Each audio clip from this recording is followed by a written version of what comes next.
Hi everyone, 360-degree holistic progress report card and implementation guide for teachers. প্রথম পার্টে আমরা holistic progress report কার্ডের basic কনসেপ্টগুলো আলোচনা করেছি এবং হলিস্টিক প্রোগ্রেস রিপোর্ট কার্ডটা হঠাৎ করে কেন আমাদের এডুকেশন সিস্টেমে ইনক্লুড হলো সেই বিষয়টা আমরা বিস্তারিত আলোচনা করছি। এই পার্টে মূলত হলিস্টিক প্রোগ্রেস রিপোর্ট কার্ডটা আমরা স্কুল লেভেলে কীভাবে কাজ করব সেই বিষয়টা এখানে দেখানো দেখুন হয়েছে। যে সিসি বা কন্টিনিউয়াস অ্যান্ড কম্প্রিহেন্সিভ ইভালুয়েশন বা CC report progress report card যেটা আমাদের এখন চলছে, এখানে আমি হলিস্টিক প্রোগ্রেস রিপোর্ট কার্ড অর্থাৎ HRPC অর্থাৎ যেটা আমাদের 2025 শিক্ষাবর্ষ থেকে শুরু হবে, ঠিক আছে। তা হলিস্টিক প্রোগ্রেস রিপোর্ট কার্ড আলোচনা করতে গেলে আমাদের যেটা প্রথমেই আমি তার টোটাল যে কার্ডটা আছে সেই কার্ডের কম্পোনেন্টগুলোকে আমি টোটাল 7টা পার্টে আমি ভাগ করে নিচ্ছি এবং 7টা পার্টে আলোচনা করব, তাহলে কি হবে আপনাদের বুঝতে সুবিধা হবে। হলিস্টিক প্রোগ্রেস রিপোর্ট কার্ডটা মূলত ক্লাস 1 থেকে ক্লাস 8 পর্যন্ত আমাদের এই রিপোর্ট কার্ডটা ইভালুয়েশনটা হবে। এখানে মূলত 7টা কম্পোনেন্ট যেটা আমি বললাম, যে biodata, development of personality and life skill, formative evaluation, summative evaluation, learning perspective of cognitive domain, behavioural cognitive outcomes and authenticated by teachers and guardian, অর্থাৎ লাস্ট পর্যন্ত একদম যখন সব কিছু কমপ্লিট হয়ে যাবে সেটাকে টিচাররা অথেন্টিকেটেড করে দেবে যে হ্যাঁ এই স্টুডেন্টের প্রোগ্রেসটা এটাই। আপনারা দেখতে পাচ্ছেন এখানে যে ফার্স্ট যেটা বললাম বায়োডাটা অর্থাৎ আনচেঞ্জেবল ইনফরমেশন অফ স্টুডেন্ট। এই যে প্রথম যে আমাদের হলিস্টিক রিপোর্ট কার্ডের যে প্রথম পেজটা যেটা আছে এটাকে আমরা বলছি বায়োডাটা পেজ। সেখানে একটা স্টুডেন্টের ডিটেল ইনফরমেশনগুলো এখানে থাকবে, যে name, photo, date of birth, Aadhaar, BS portal, blood group, father's and mother's name and guardian name. Next যেটা আছে যে variable information of student in each academic session, অর্থাৎ প্রতিটা একাডেমিক সেশনের তার যে ইনফরমেশনগুলো চেঞ্জ হবে। The name of the school address, এখানে স্কুলের কিছু ইনফরমেশন, বেসিক ইনফরমেশন এবং সাথে স্টুডেন্টের কিছু বেসিক ইনফরমেশন এই পেজে আপনাদেরকে দিতে হবে।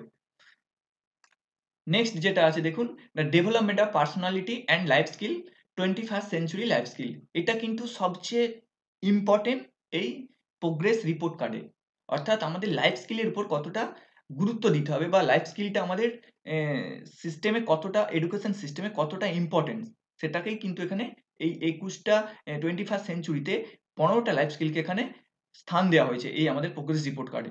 সেটাই আমরা ডিটেলসে আলোচনা করব। তাহলে আমি প্রথমেই যেটা বলেছিলাম যে 21st সেঞ্চুরি কিন্তু একটা চ্যালেঞ্জিং সিচুয়েশন আমাদের সামনে। অত্যন্ত ঝঞ্ঝা বিক্ষুব্ধ সময়ের মধ্য দিয়ে কিন্তু আমাদেরকে আমাদের নির্দিষ্ট লক্ষ্যে এগিয়ে যেতে হচ্ছে।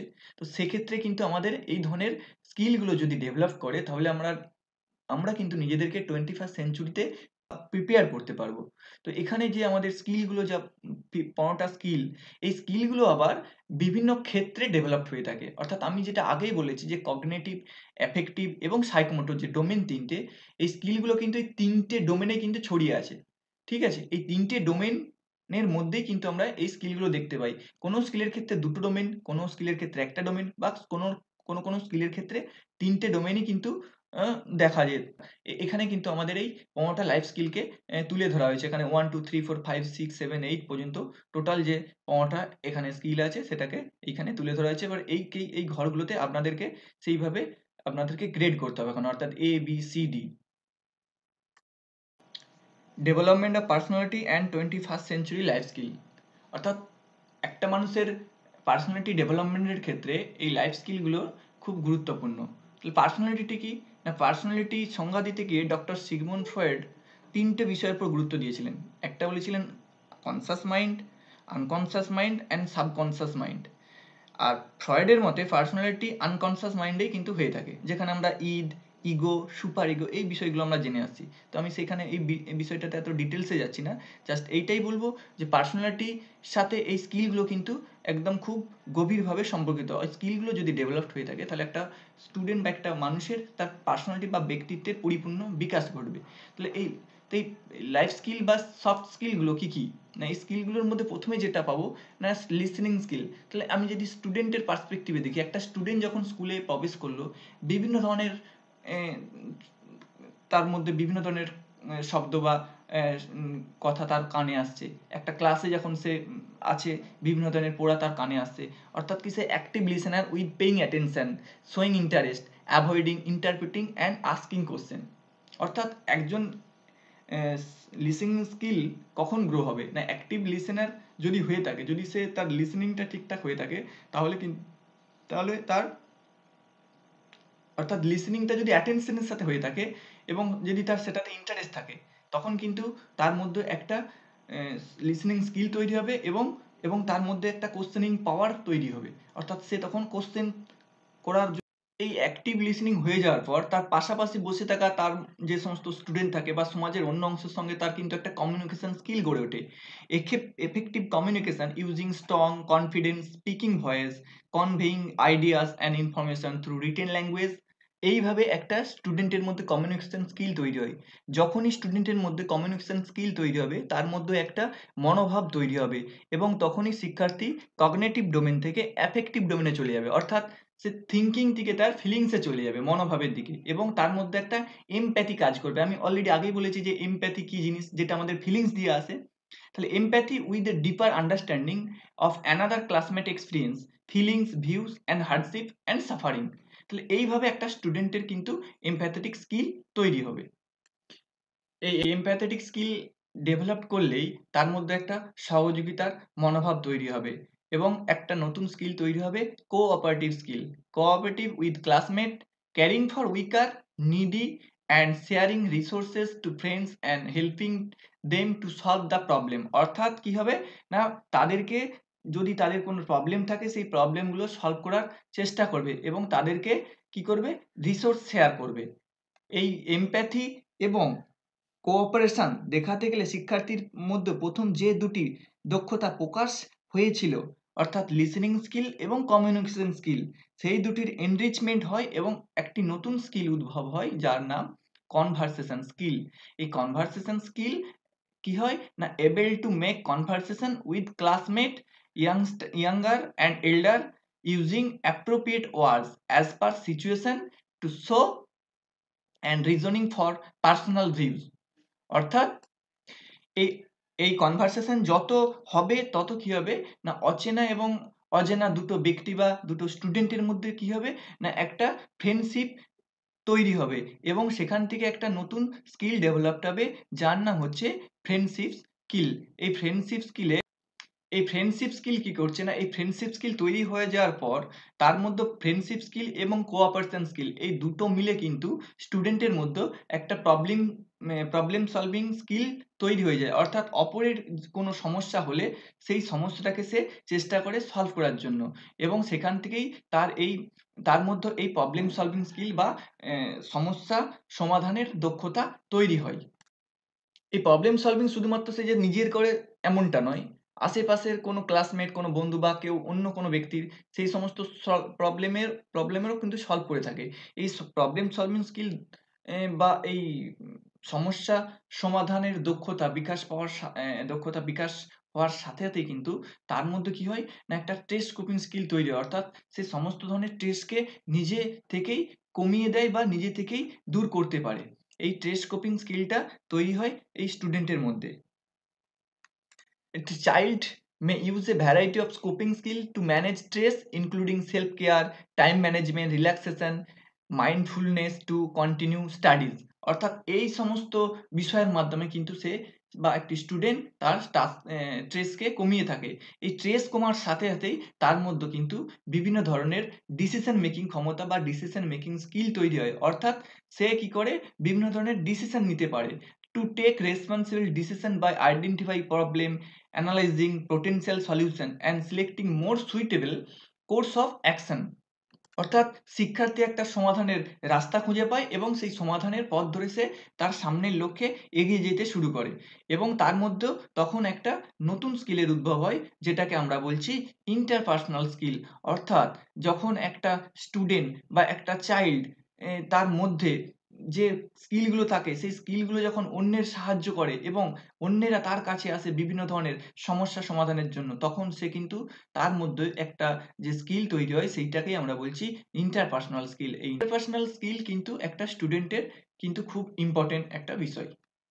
এই ইন্টারপার্সোনাল স্কিল তৈরি হয়ে যাওয়ার পর শিক্ষার্থীর কিন্তু মনোভাবের পরিবর্তন হয়। অর্থাৎ সে তখন নিজস্ব ডিসিশন তৈরি করে, তার গোল সেট করে, যে কোনো চ্যালেঞ্জিং বিষয়কে সে অ্যাড্রেস করে, তার রেজিলিয়েন্সটাকে ইনক্রিজ করে এবং টাইমটাকে ম্যানেজ করে। অর্থাৎ তার মধ্যে একটা নতুন স্কিল তৈরি হয় যেটাকে বলছি অর্গানাইজেশনাল স্কিল। এই অর্গানাইজেশনাল স্কিল ডেভেলপড হওয়ার পর এবার সেই স্টুডেন্ট বা চাইল্ডটি যাতে ইমোশনালি না হয়ে পড়ে, অর্থাৎ খুব ইমোশনাল হয়ে গেলে সে তখন কি হয়, অর্থাৎ কন্ট্রোল হারিয়ে ফেলে। তাই তার মধ্যে কিন্তু একটা ইমোশনাল কন্ট্রোল স্কিল তৈরি হয়। তাই সেই ইমোশনটা যাতে সে কন্ট্রোল করতে পারে তার মধ্যে কিন্তু একটা ইমোশনাল কন্ট্রোল স্কিল তৈরি হয়ে যায়, অর্থাৎ নিজেকে সে বুঝতে পারে যে কোনটা ঠিক বা কোনটা বেঠিক এবং কোনটা করা উচিত বা কোনটা করা উচিত নয়। অর্থাৎ যদি আমরা ইমোশন এবং এই আবেগটাকে কন্ট্রোল করতে পারি তাহলে কিন্তু আমাদের যে লক্ষ্য সেই লক্ষ্যে কিন্তু আমরা খুব সহজেই পৌঁছাতে পারবো। এরপর তৈরি হয় আমাদের একটা রেসপেক্ট স্কিল, অর্থাৎ having respect to self, other classmate, younger, elder, aged person, differently able person, to utilize learning and to be complete them. এইভাবে আমাদের এই স্কিলগুলো ডেভেলপড হয়ে যাওয়ার পর যে স্কিলটা এবং একটা স্কিল তৈরি হয় অ্যাসার্টিভনেস স্কিল বা positive attitude, able to express self effectively and stand up for personal point of view with positive attitude confidently. অর্থাৎ একটা স্টুডেন্টের মধ্যে যদি পজিটিভ অ্যাটিটিউড তৈরি হয় তাহলে কিন্তু সে নিজের যে তার সমস্ত যে স্কিলগুলোকে সে ঠিকঠাকভাবে কিন্তু সে চালনা করতে পারে এবং সেই চালনা করার থেকেই কিন্তু তার মধ্যে তৈরি হয় একটা leadership skill, able to influence, motivate to others and guide classmates towards achievement of a goal and share idea to complete the task। অর্থাৎ একটা স্টুডেন্ট বা একটা চাইল্ড এই 15টা যদি তার স্কিল ডেভেলপড হয় তাহলে কিন্তু তার পার্সোনালিটি একদম ফুলফিল ডেভেলপড হবে এবং আমরা বলতে পারবো যে স্টুডেন্টটি 21st সেঞ্চুরির যে চ্যালেঞ্জিং সিচুয়েশন সেটাকে ওভারকাম করার জন্য পুরোপুরি তৈরি। এবং আমরা বলতে পারবো এই holistic child with a holistic progress report card can manifest the holistic development. এবারে আসছে আমাদের ফরম্যাটিভ ইভ্যালুয়েশন, যেটা আমি অলরেডি আগেই বলেছি যে ফরম্যাটিভ ইভ্যালুয়েশন কি বা কখন করা হয়, কিভাবে করা হয়। এইবারে যেটা হবে যে আমাদের এই যে প্রোগ্রেস রিপোর্ট কার্ডে, হলিস্টিক প্রোগ্রেস রিপোর্ট কার্ডে ফরম্যাটিভ ইভ্যালুয়েশন যে আমাদের কম্পোনেন্ট বা ক্লাস ওয়াইজ যে আমাদের বিষয়গুলো দেওয়া আছে সেখানে বলা আছে যে ফরম্যাটিভ ইভ্যালুয়েশন প্রতি মাসে একবার করে হবে এবং থার্ড উইকে হবে, আর ফোর্থ উইকটা হবে রিমেডিয়াল ক্লাস। অর্থাৎ প্রতি মাসে একটা করে হলে 3 মাসে 3টে ফরম্যাটিভ ইভ্যালুয়েশন হবে এবং 3 মাস পর তারপর একটা সামেটিভ, অর্থাৎ যেটাকে আমরা বলছি ফার্স্ট সামেটিভ। এইভাবে আমাদের ফরম্যাটিভ এবং সামেটিভগুলো সারা বছর ধরে চলতে থাকবে। এইখানে পরিষ্কারভাবে দেখা যাচ্ছে যে ক্লাস ওয়াইজ এবং সাবজেক্ট অফ ফরম্যাটিভ ইভ্যালুয়েশন, যে ক্লাস 1 টু ক্লাস 8 পর্যন্ত কোন কোন সাবজেক্টগুলো আমাদের থাকছে। যেমন ক্লাস 1-এরটা যদি ধরি ফার্স্ট ল্যাঙ্গুয়েজ, সেকেন্ড ল্যাঙ্গুয়েজ আর ম্যাথ, এবং art, work, health and physical education, এইগুলো হচ্ছে আমার ফার্স্ট ক্লাস 1-এর জন্য। ঠিক সেমভাবে ক্লাস 8-এর জন্য first language, second language, third language, mathematics, science, history, geography, art and work education, health and physical education. এইটা হচ্ছে আমার ফরম্যাটিভ ইভ্যালুয়েশনের টোটাল স্ট্রাকচারটা। এবারে দেখে নেব যে ফরম্যাটিভ ইভ্যালুয়েশনের নাম্বার প্যাটার্ন। না, নাম্বার প্যাটার্নটা কিরকম আছে না, ফরম্যাটিভ ইভ্যালুয়েশনের যে আমি যেটা বললাম যে প্রতিটা ফরম্যাটিভ ইভ্যালুয়েশন প্রতি মাসে একটা করে হবে। ফরম্যাটিভ 1, ফরম্যাটিভ 2, ফরম্যাটিভ 3, অর্থাৎ F1, F1, F1B, F1C। তাহলে এইভাবে যদি আমি দেখি তাহলে ক্লাস 1 থেকে ক্লাস 4-5 পর্যন্ত প্রতিটা ফরম্যাটিভ ইভ্যালুয়েশন হবে কিন্তু 20 মার্কস করে। আর ক্লাস 6 থেকে 8 এটা হচ্ছে প্রতিটা হচ্ছে কি 30 মার্কস করে। ঠিক আছে, এবার এই যে ক্লাস 1-2 এই যে ফরম্যাটিভ ইভ্যালুয়েশনের যে প্রোগ্রেস রিপোর্ট কার্ডটা যেটা যেভাবে দেওয়া হয়েছে মার্কসগুলো কিন্তু এখানে পরিষ্কারভাবে উল্লেখ করা আছে। এখানে কিন্তু একটা বিষয় যে আর্ট অ্যান্ড ওয়ার্ক এডুকেশনের যে মার্কসটা আছে সেটা কিন্তু দুটো ভাগে হাফ হাফ করে দিয়েছে। আর্ট এডুকেশনে 50% অ্যান্ড ফিজিক্যাল অ্যান্ড হেলথ এডুকেশনে 50%। Summative evaluation, summative evaluation already বলেছি যে 3টে সামেটিভ ইভ্যালুয়েশন হবে, অর্থাৎ একটা একাডেমিক ক্যালেন্ডারে 3 বার সামেটিভ ইভ্যালুয়েশন হবে। First summative, second summative and third summative.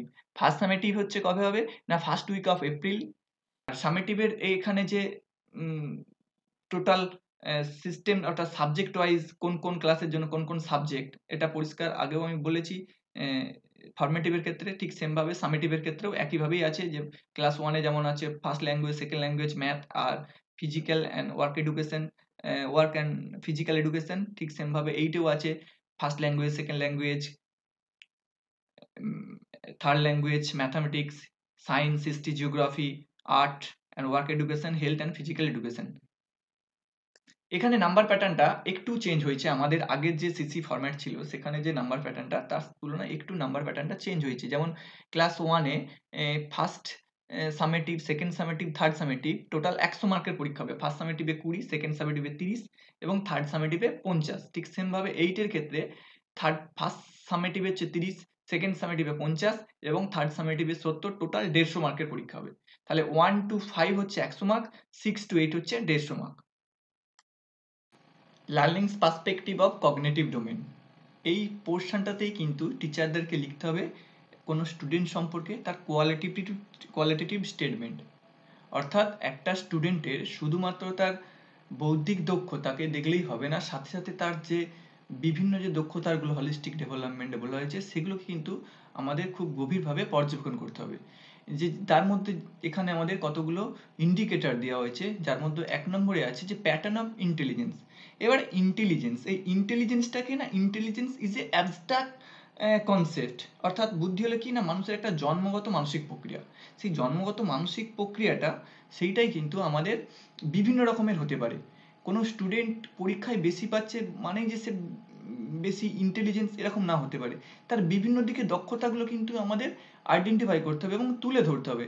সেক্ষেত্রে কিন্তু এই প্যাটার্ন অফ ইন্টেলিজেন্স এখানে কিছু আমাদের ইন্ডিকেটর দেওয়া হয়েছে। যেমন ওয়ার্ড স্মার্ট, কোনো স্টুডেন্ট হয়তো কোনো ওয়ার্ড খুব ইজিলি কোনো ওয়ার্ড তৈরি করতে পারে, কোনো বিষয়ের উপর খুব রচনা, কোনো বিষয়ের উপর তাৎক্ষণিক বক্তৃতা দিতে পারে, সে কোনো বিষয়ের উপর একটা রচনা লিখে দিতে পারে। এই যে বিষয়গুলো, লজিক স্মার্ট, কোনো ম্যাথামেটিক্যাল কোনো রিজনিং এবং তার পিছনে যে তার ফাংশনটা কি বা কেন হচ্ছে সেটা সে ব্যাখ্যা করতে পারে।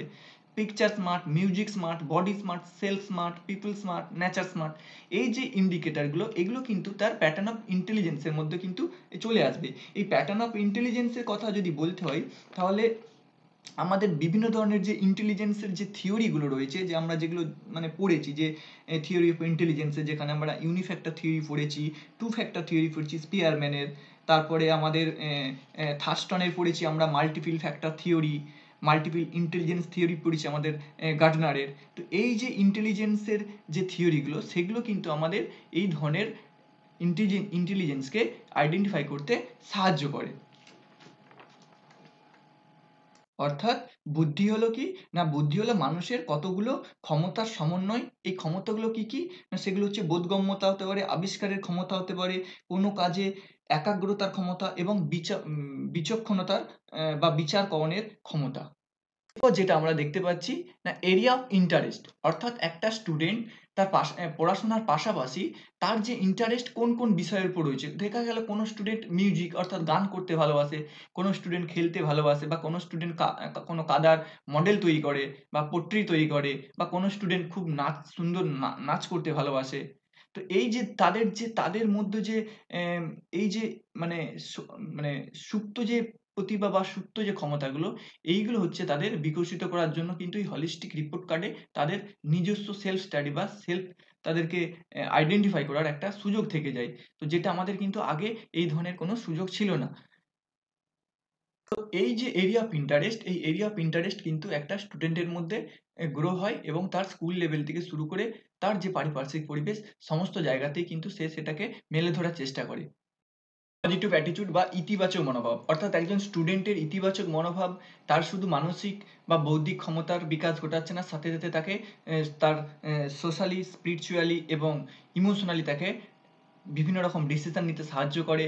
তার মধ্যে বিভিন্ন রকম ক্রিটিক্যাল থিঙ্কিং করার মনোভাব তৈরি হয় এবং সে বিভিন্ন রকম কাজে এগিয়ে আসে এবং বিভিন্ন রকম কাজে পার্টিসিপেট করে, এবং সেই কাজের ক্ষেত্রে সে নিজে কতটা পাংচুয়াল সেটা তার মধ্যে জাগ্রত হয় এবং নিজেকে সে মেলে ধরতে সাহায্য করে। এক্সেপশনাল অ্যাবিলিটি, অর্থাৎ কিছু কিছু স্টুডেন্টের মধ্যে বা ক্লাসরুমে কিছু স্টুডেন্টের মধ্যে এমন কিছু বৈশিষ্ট্য আমরা দেখতে পাই ক্লাসরুম টিচিং বা ট্রানজ্যাকশনের সময়, যে স্টুডেন্টগুলো হয়তো যে ধরনের প্রশ্ন করার দরকার তার লেভেলে, সে কিন্তু দেখবেন হয়তো অনেকটা হাই লেভেলের প্রশ্ন করছে। তার মানে কি, হয়তো তার হয়তো আইকিউটা আমরা সেই সময় তো মেজারমেন্ট করতে পারি না বা সম্ভব নয়, কিন্তু তবু আমরা বুঝতে পারবো যে সে একটা আনকমন বা গিফটেড চাইল্ডের একটা স্টুডেন্ট, এবং তার যে কোনো কাজের প্রতি তার একটা আগ্রহ বা যে কোনো কাজে এগিয়ে যাওয়ার মানে প্রবণতা বা লিডারশিপ বা নেতৃত্বদানের একটা প্রবণতা তার মধ্যে দেখা যায়, এবং সে নিজেই সেলফ মোটিভেটেড হয় এবং যে কোনো কাজে উৎসাহের সাথে এগিয়ে আসে। এবং এই ধরনের কিন্তু আমরা স্টুডেন্টকে যদি দেখতে পাই, তখন কিন্তু আমরা এই হলিস্টিক প্রোগ্রেস রিপোর্ট কার্ডে তাদের কি করব না, তাদের একটা আমরা কোয়ালিটেটিভ স্টেটমেন্ট সেই সম্পর্কে, সেই স্টুডেন্ট সম্পর্কে আমরা এই হলিস্টিক প্রোগ্রেস কার্ডে লিখব, যে তার এবিলিটি বা তার দক্ষতা সম্পর্কে। এছাড়াও কিছু কিছু CWSN স্টুডেন্ট বা children with special needs student যেগুলোকে আমরা দেখতে পাই, সেগুলোতেও কিন্তু অনেক সময় কি হয় না, অনেক সময় সেই CWSN স্টুডেন্টদের মধ্যেও কিছু এবিলিটি আমরা দেখতে পাই, যা তাদের সেই যে প্রতিবন্ধকতা সেগুলোকেও অনেকটা ছাপিয়ে যায়। ফিচার্স অফ অ্যাংজাইটি আর প্যাসিভ রেজিস্ট্যান্স, অর্থাৎ যে অ্যাংজাইটি অর্থাৎ উদ্বেগ একটা শিশুর মধ্যে কখন কাজ করে। একটা শিশুর মধ্যে যদি উদ্বেগ কাজ করে তাহলে তার কিন্তু একাডেমিকে একটা ইমপ্যাক্ট পড়বে। তো সেক্ষেত্রে এই অ্যাংজাইটিগুলোকে কিন্তু আমাদের রেজিস্ট্যান্স করতে হবে বা দূর করাতে হবে, এবং সেই সমস্ত যে অ্যাংজাইটি বা তার যে উদ্বেগ বা তার যে একটা ভয়, সেই ভয়টা কেন, হঠাৎ করে কি কারণে একটা শিশুর মধ্যে ভয় আসে, তো সেটাকে দেখতে হবে। যেমন anxiety, academic anxiety in English, mathematics. অনেক সময় কোনো স্টুডেন্টের ইংলিশ বা ম্যাথের প্রতি একটা ভয় থেকে যায়, বা কোনো স্টুডেন্ট স্কুল অ্যাটেন্ড করার প্রতি একটা রেগুলারলি স্কুল যাব না বা না যাওয়ার প্রতি যে তার যে একটা অ্যাংজাইটি কাজ করে, বা অনেক অ্যাংজাইটি আছে।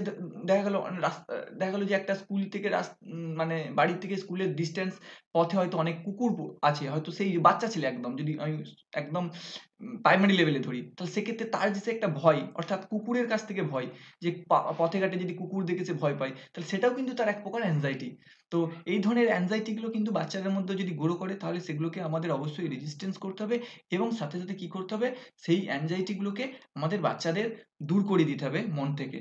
And anxiety to appear test, এছাড়াও দেখা যায় যে কেউ হয়তো টেস্ট এক্সামিনেশনে মানে অ্যাপিয়ার করার একটা অ্যাংজাইটি কাজ করে তার মধ্যে, এবং বা তার স্কুলের ফ্রেন্ডস বা যে ক্লাসমেট থাকে তাদের সাথে ইন্টারঅ্যাক্ট করার একটা অ্যাংজাইটি থেকে যায়। তাহলে এই অ্যাংজাইটি গুলো যাতে না থাকে স্টুডেন্টদের, সেই বিষয়টা আমাদের কিন্তু লক্ষ্য রাখতে হবে। অর্থাৎ হলিস্টিক প্রোগ্রেস ডেভেলপমেন্টে আমরা যেটা বলেছি যে একটা স্টুডেন্টের যেমন আমরা তার যে সবচেয়ে স্ট্রং জোন কোনটা, তার উইকনেস জোন কোনটা, তার থ্রেড জোন কোনটা, তার অপরচুনিটি জোন কোনটা, এইগুলোকে আমাদের আইডেন্টিফাই করা কিন্তু খুব ইম্পর্টেন্ট বা খুব গুরুত্বপূর্ণ একটা বিষয়। Learning gap identify and academic content, অর্থাৎ একটা স্টুডেন্ট একটা একাডেমিক ইয়ারে যদি সে একটা একাডেমিক ইয়ার কমপ্লিট করে, তাহলে অবশ্যই আমরা বুঝতে পারবো যে একটা স্টুডেন্টের লার্নিং গ্যাপটা ঠিক কোন কোন জায়গাতে হয়েছে, বা হচ্ছে বা ইন ফিউচারে হতে পারে। তো সেই লার্নিং গ্যাপসগুলোকে কিন্তু আমাদের আইডেন্টিফাই করতে হবে, এবং তাকে সেই মতো রেমেডি দিয়ে আমাদের সেই গ্যাপগুলোকে দূর করাতে হবে বা সলিউশন করতে হবে। এবারে যে বিষয়টা, যে স্পেসিফিক লার্নিং ডিফিকাল্টিজ, এটা কিন্তু খুব ইম্পর্টেন্ট একটা বিষয়, এবং যেটাকে আমরা বলি হিডেন ডিসঅর্ডার, অর্থাৎ যে ডিসঅর্ডার বা যে ডিফিকাল্টিস গুলো আমরা কিন্তু বাইরে থেকে খুব সহজে দেখতে পাই না, যতক্ষণ আমরা স্টুডেন্টটাকে খুব ভালোভাবে অবজার্ভ বা খুব ভালোভাবে জাজমেন্ট করি। তাহলে এই লার্নিং ডিসএবিলিটিটা কিন্তু একটা আমব্রেলা টার্ম, অর্থাৎ কি এই লার্নিং ডিসএবিলিটির মধ্যে বিভিন্ন ধরনের ডিসএবিলিটি থাকে। এইজন্য এটাকে হচ্ছে আমব্রেলা টার্ম, অর্থাৎ একটা ছাতার তলায় কিন্তু এই ধরনের ডিফিকাল্টিজ বা এই ধরনের ডিসএবিলিটি গুলো আমরা লক্ষ্য করি। অল ডিসঅর্ডার কিন্তু এই যে ডিসঅর্ডার গুলো, এগুলো সব ডেভেলপমেন্টাল ডিসঅর্ডার, অর্থাৎ এগুলো জন্মের পর বা জন্মের সময় থেকেই কিন্তু এই ধরনের সমস্যাগুলো বা ডিসঅর্ডার গুলো একটা স্টুডেন্টের মধ্যে বা একটা চাইল্ডের মধ্যে দেখা যায়, অন্যান্য এক্সেপশনাল ইমোশনাল ডিসঅর্ডার গুলোর থেকে। এইবারে এই ধরনের যে ডিসঅর্ডার গুলো, সেই ডিসঅর্ডার গুলো কি কি আছে, যেমন প্রথমে যদি বলি ডিসলেক্সিয়া, এই ডিসলেক্সিয়া ডিসঅর্ডারটা হচ্ছে লার্নিং, রিডিং ডিসঅর্ডার, অর্থাৎ একটা শিশু দেখবেন যখন পড়ছে, পড়ছে ৬ বাট তার মাথার মধ্যে ঘুরছে ৯, পড়ছে বি মাথার মধ্যে ঘুরছে ডি, পড়ছে নিউক্লিয়ার মাথার মধ্যে ঘুরছে আনক্লিয়ার। এই যে বিষয়গুলো ঠিক সেম ভাবে এই জিনিসটা যখন লিখার ক্ষেত্রে এক সেম ভাবে লিখছে ৬, মাথায় আছে ৬, লিখছে ৯, মাথায় আছে ৬ বি, লিখছে ডি। এই যে বিষয়, এই যে এখন ডিসঅর্ডার, এইটাকে তখন বলছে ডিসগ্রাফিয়া। তাহলে ডিসলেক্সিয়া যেটা হচ্ছে আমার হচ্ছে রিডিং ডিসঅর্ডার, আর ডিসগ্রাফিয়া হচ্ছে আপনার আমার রাইটিং ডিসঅর্ডার। নেক্সট হচ্ছে ডিসক্যালকুলিয়া, অর্থাৎ এটা পরিষ্কার বুঝতে পারছেন যে ক্যালকুলেশনের সাথে, অর্থাৎ ম্যাথের ক্যালকুলেশনের সাথে এটা জড়িত। কোন স্টুডেন্ট ২ + ৩ = ৫ করছে, অথচ তাকে যখন আমি ৩ + ২ করতে দিচ্ছি, তখন সে কিন্তু পারছে না। তার মানে কি, তার এই যে basic function of addition, multiplication, subtraction and subtraction, এর মধ্যে কিন্তু তার বেসিক কনসেপ্টটা ক্লিয়ার হয়নি, যার ফলে সে এই ধরনের ভুলগুলো করছে। নেক্সট যেটা আছে ডিসপ্র্যাক্সিয়া বা apraxia, learning disability motor skill, অর্থাৎ মোটর স্পিচের সাথে আমাদের যে সমস্ত সমস্যাগুলো বা ডিসঅর্ডার গুলো জড়িত, সেটাকে বলছে ডিসপ্র্যাক্সিয়া বা অ্যাপ্রাক্সিয়া। ঠিক আছে? নেক্সট যেটা আছে ডিসফ্যাসিয়া বা অ্যাফাসিয়া, অর্থাৎ ল্যাঙ্গুয়েজ কম্প্রিহেনশন বা ডিসঅর্ডার, অর্থাৎ আমরা যখন কোনো ল্যাঙ্গুয়েজ কেউ হয়তো বলছে বাট আমি সেই ল্যাঙ্গুয়েজটা কি বলছে আমি মানেটা বুঝতে পারছি না। আমি ভাত খাই, এটা ইংলিশে একটা আমি খাই ইট রাইস ভাত, এই যে বলছে আই ইট রাইস, আমি ভাত খাই,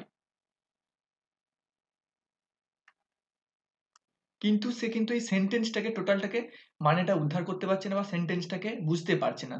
এই ধরনের ডিসঅর্ডার গুলোকে আমরা বলছি ল্যাঙ্গুয়েজ কম্প্রিহেনশন ডিসঅর্ডার বা ডিসপ্র্যাক্সিয়া বা aphasia. Attention deficit hyper active disorder ADHD, অর্থাৎ এইটাও কিন্তু একটা নিউরো ডেভেলপমেন্টাল ডিসঅর্ডার যেটার মেন সিমটম হচ্ছে ইনঅ্যাটেনশন, হাইপার অ্যাক্টিভিটি অ্যান্ড ইম্পালসিভিটি। অর্থাৎ দেখবেন কোনো কোনো ক্লাসে বা কোনো কোনো স্টুডেন্ট কোনো ক্লাসে কোনো কিছুতে প্রচুর উত্তেজিত হয়ে যায়, অর্থাৎ হাইপার অ্যাক্টিভ হয়ে যায়। এই ধরনের ডিসঅর্ডারগুলোকে বলছে attention deficit hyper active disorder, অর্থাৎ সে সবসময় কোনো কিছুর অ্যাটেনশন গ্রো করতে চায়।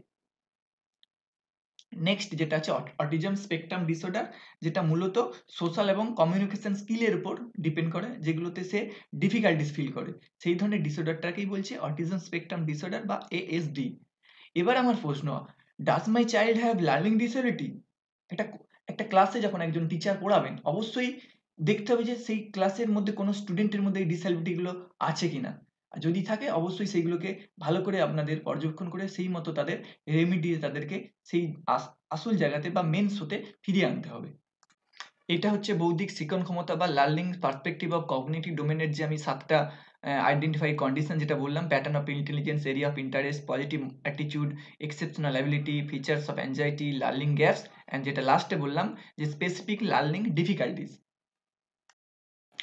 বিহেভিয়ারাল কগনিটিভ আউটকাম, তার বিহেভিয়ারাল চেঞ্জ বলতে এখানে কি বোঝাচ্ছে না, বিহেভিয়ারাল চেঞ্জ বলতে না একটা শিশু যখন স্কুলে আসে সেই সময় থেকে সেই সময় এবং সে যখন বাড়ি ফিরে যাচ্ছে এই যে সময়টা, এই সময়ের মধ্যে তার যে বিহেভিয়ারের চেঞ্জ হচ্ছে এটাকেই আমরা বলছি বিহেভিয়ারাল চেঞ্জ। এবং এই বিহেভিয়ারাল চেঞ্জ কিন্তু তার বিভিন্ন বিষয়গুলোকে ইনস্টিগেট করে এবং তার কগনিটিভ লার্নিং হয়ে থাকে। আর এই কগনিটিভ লার্নিং হওয়ার সময় কিন্তু শিশুর বিভিন্ন ধরনের মেন্টাল প্রসেস চলতে থাকে এবং এই কগনিটিভ ডোমেনের লার্নিং এর সময় তার কি ধরনের আউটকাম হয় সেই আউটকামের মধ্যে প্রথমে যেটা আছে সেলফ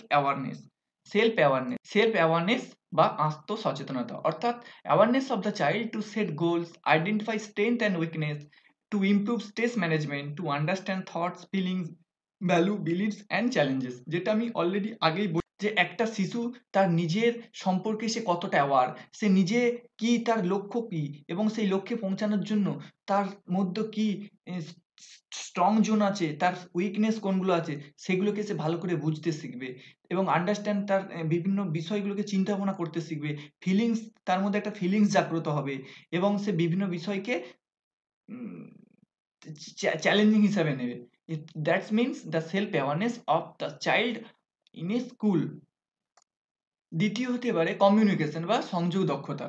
এই কমিউনিকেশনে একটি বাচ্চাকে ফিয়ার, ট্রমা এবং অ্যাংজাইটি মুক্ত করতে হবে এবং তাকে একটা কমপ্লিট চাইল্ডে পরিণত করতে পারে।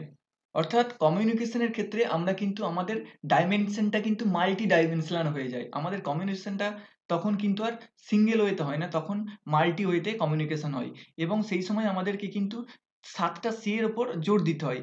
Clear, concise, concrete, correct, কোহারেন্ট, complete and cottage. এই বিষয়গুলোকে উপর আমরা যোগ দিলে কিন্তু আমাদের কমিউনিকেশন স্কিল খুব ভালোভাবে ডেভেলপড হয় এবং সেইটা তার আউটকাম হিসাবে প্রতিফলিত হয়। 3 নম্বরে যেটা আছে collaborative thinking and or classification. আমরা অলরেডি প্রথমেই বলেছি collaborative thinking that means the ability of child to think with classmate, অর্থাৎ তার ক্লাসমেটের সঙ্গে সে যখন কোনো একটা বিষয় নিয়ে তার আলোচনা বা ডিসকাশন চলছে, collectively to solve a problem, অর্থাৎ কোনো একটা প্রবলেমকে সলভ করার চিন্তা ভাবনা করছে with classification of the component of a matter from specific to general and vice versa to develop level of thinking, teamwork, communication, social and problem solving skill। এই স্কিলগুলো কিন্তু তার মধ্যে গড়ে ওঠে এবং সেটা কিন্তু লার্নিং আউটকাম হিসাবে আমরা তার শিশুর মধ্যে প্রকাশ পেয়ে থাকি। এক্সপেরিমেন্টাল লার্নিং অর্থাৎ একটা স্টুডেন্ট যখন ক্লাসে কোনো কিছুর প্রতি তার ইন্টারেস্ট জন্মায় বা কোনো কিছু সে আরও বেশি করে জানতে চায় এবং হাতে কলমে সেই জিনিসটাকে করতে চায়, এক্সপেরিমেন্ট করতে চায়, তখন কিন্তু তার মধ্যে এই ধরনের লার্নিং আউটকামগুলো আমরা দেখতে পেয়ে থাকি। এই এক্সপেরিমেন্টাল লার্নিং হয়ে যাওয়ার পর শিশুর বা সেই শিক্ষার্থীর মধ্যে কিন্তু একটা ক্রিটিক্যাল থিঙ্কিং বোধ জন্মায়, যেখানে সে কি করে না বিভিন্ন বিষয়কে নিয়ে অ্যানালাইজ করে, ইভ্যালুয়েট করে, ইন্টারপ্রিট করে, কোনো টপিককে ইন্টারপ্রিট করে এবং সেটার ক্রিটিসাইজ করে, অ্যাপ্লাই করে, কোনো সেখানে কোনো ক্রিয়েটিভিটি তার থটসকে মানে ক্রিয়েটিভ থটসকে সে অ্যাপ্লাই করে, তার যার বেসিসে সে কোনো বিষয়ে আর্গুমেন্ট করে, ঠিক আছে, to find out easiest and time saving way to solve a problem, অর্থাৎ একটা প্রবলেমকে কতটা সহজভাবে এবং কতটা কম সময়ে সলভ করা যায় সেই বিষয়ে কিন্তু তার মধ্যে একটা ক্রিটিক্যাল থিঙ্কিংয়ের আগ্রহবোধ জন্মায়। নেক্সট যেটা আসছি কম্পিউটেশনাল অ্যান্ড অ্যানালিটিক্যাল থিঙ্কিং, অর্থাৎ এই ক্রিটিক্যাল থিঙ্কিং হয়ে যাওয়ার পর একটা শিশুর মনের মধ্যে কিন্তু বিভিন্ন ধরনের কম্পিউটেশনাল এবং অ্যানালিটিক্যাল থিঙ্কিং জন্মায় এবং তখন কি করে না শিশুটি ability of child to solve puzzle or story, some, analytical question, এইগুলো ক্ষেত্রে তখন সে তার সলভ করার চেষ্টা করে, to concrete project based writing, to formulate hypothesis, অর্থাৎ হাইপোথিসিস ফর্মুলেট করে, ডিজাইন এক্সপেরিমেন্ট করে, solving ability or drawing effective conclusion, the ability of child to draw scientific logical conclusion, to think a new ideas and make it easier to represent oneself in classroom, respond and in test or evaluation, অর্থাৎ কোনো বিষয় সে ক্লাসে উপস্থাপন করার চেষ্টা করে এবং সেই বিষয়টাকে সে সলভ করার চেষ্টা করে। নেক্সট হচ্ছে ডিসিশন মেকিং স্কিল, অর্থাৎ কি না ability of children to learn how to make a reasoned judgement after analysing available information, অর্থাৎ বিভিন্ন রকম ইনফরমেশন সে কালেক্ট করে এবং সেগুলোকে অ্যানালাইজ করে সেখান থেকে কোনো একটা জাজমেন্ট তৈরি করে, and to start the journey from factual knowledge to reach metacognitive knowledge, এবং তখনই তার জার্নিটা ফ্যাকচুয়াল নলেজ থেকে তার মেটাকগনিটিভ নলেজে পরিণত হয়। এবং নেক্সট যেটা আছে ক্রিয়েটিভ রিপ্রেজেন্টেশন স্কিল, এটা কিন্তু একটা খুব ইম্পর্টেন্স, যে কোনো বাচ্চার মধ্যে ক্রিয়েটিভনেস বা তার মধ্যে কোনো কিছু করার আগ্রহ বা মানসিকতা, creative of the child in one or more identical express field such as art, STM, dance, play, vocal আর ইনস্ট্রুমেন্টাল মিউজিক, যোগা এটসেট্রা, এই বিষয়গুলোর প্রতি তার কিন্তু একটা ইন্টারেস্ট গ্রো করে। অ্যান্ড নেক্সট যেটা হচ্ছে অ্যাথেস্টিক অ্যাপ্রিসিয়েশন, অর্থাৎ কি না ability of child to recognise and enjoy a sense of beauty and art, or she or he has the cognitive ability to interpret the art from with aesthetic value, অর্থাৎ একটা student বা শিক্ষার্থীর মধ্যে এই অ্যাথেস্টিক value বা অ্যাথেস্টিক বোধটা কিন্তু তার তৈরি হয় এবং সেটা হচ্ছে তার একটা কগনিটিভ লার্নিংয়ের একটা আউটকাম। এইটা হচ্ছে কগনিটিভ আউটকামের অর্থাৎ বিহেভিয়ারাল কগনিটিভ আউটকাম, এবং তার যে ইন্ডিকেটর বা আইটেমসগুলো যেগুলো সেলফ অ্যাওয়ারনেস থেকে শুরু করে আমি যেগুলো বললাম টোটাল এখানে 10টা, এবং এগুলোকে কিন্তু আমরা তার যে উৎকর্ষতার মাত্রা বা গ্রেড অর্থাৎ ABCD, অর্থাৎ A হচ্ছে ভেরি গুড, গুড, স্যাটিসফ্যাক্টরি আর রিকোয়ার্ড মোর ডেভেলপমেন্ট, এইগুলোকে কিন্তু একজন টিচার জাজমেন্টাল বা তার জাজমেন্টাল স্টেটমেন্ট হিসাবে কিন্তু এই হলিস্টিক প্রোগ্রেস রিপোর্ট কার্ডে লিপিবদ্ধ করবে। Thank you for watching this video. Total বিষয়টা অর্থাৎ হলিস্টিক প্রোগ্রেস রিপোর্ট কার্ড এবং তার সাথে সামেটিভ, ফর্মেটিভ এবং 21st সেঞ্চুরির 15টা লাইফ স্কিল, টোটালটাই এখানে আলোচনা করা হলো। ভিডিওটা দেখুন যদি কিছুটা আপনাদের কাজে লাগে। ধন্যবাদ।